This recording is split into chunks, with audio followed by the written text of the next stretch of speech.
From KETK, you're watching East Texas Live. The following segment is sponsored by Sleep Medicine Institute of Texas. Welcome back to East Texas Live. I'm here with Dr. Gugay, and we're talking about the treatments for snoring. Man, I suffer from that, so I might need to listen up. But how are you doing today? I'm doing very well. Thank you for asking, David. Yes, sir. So, we normally meet in the news station, but where are we at here today? Well, we are at Sleep Medicine Institute of Texas on Biloxi Drive here in Tyler, Texas. Yes, sir. So, I see you have a bunch of different devices here. Why are there so many different devices that treat pretty much the same thing? Very good question. In the medical field, most medical conditions have more than one therapy. Blood pressure medications, there's so many of them. That's just an example. And so with sleep apnea, different people require different things. There are a variety of indications for the use of these different devices. Also, some people cannot tolerate one therapy or the other. Others might need combination therapy, so that's where we come in with all these multiple options. And can you tell me a little bit about what we're looking at here today? Of course.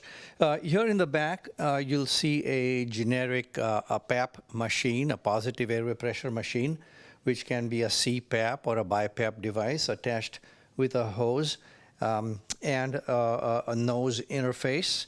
And then in front of that, you'll see on the display the AIO Breathe device, which is our signature device, just recently FDA cleared for obstructive sleep apnea and snoring. And then you'll see the AIO Breathe, a specialized version of the AIO Breathe, which is called the MB version.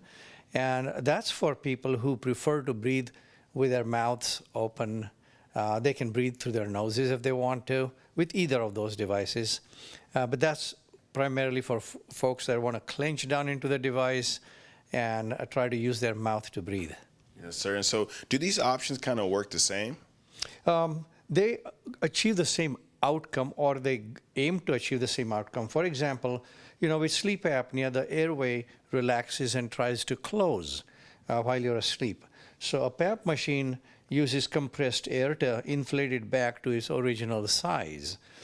Our devices, the AIO Breathe and the MB, go one step further.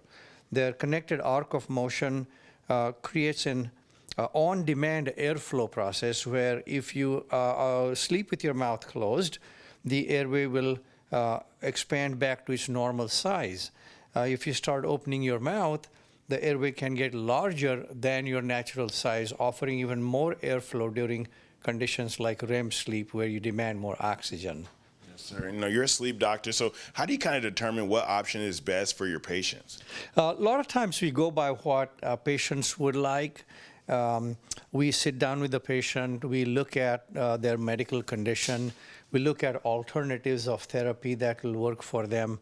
Some people prefer not to be using a PAP machine simply because they're claustrophobic. Others love the PAP machine. And so we can use these variety of options either in combination or we can use them alone as a standalone therapy. Some people require light to be light when they travel. They may not have electricity where they go, like in the oil field or somewhere else. And those people prefer the oral appliances for travel purposes. They may use the PAP machine at home, or they may use the oral appliance full time. Sir. And so where can people get more information? You can either call our office at the number shown below, or you can connect with us on our website at the URL link shown below. You may even go to the AIOMD.com website, which is the AI Omega website, or the papstore.com, which is our platform, digital platform for anything sleep. Yes, sir. Well, thank you so much for your time. You're welcome. Thank you for coming, David. Yes, sir. So for more information, go to the website below. Remember, the previous segment was sponsored by Sleep Medicine Institute of Texas.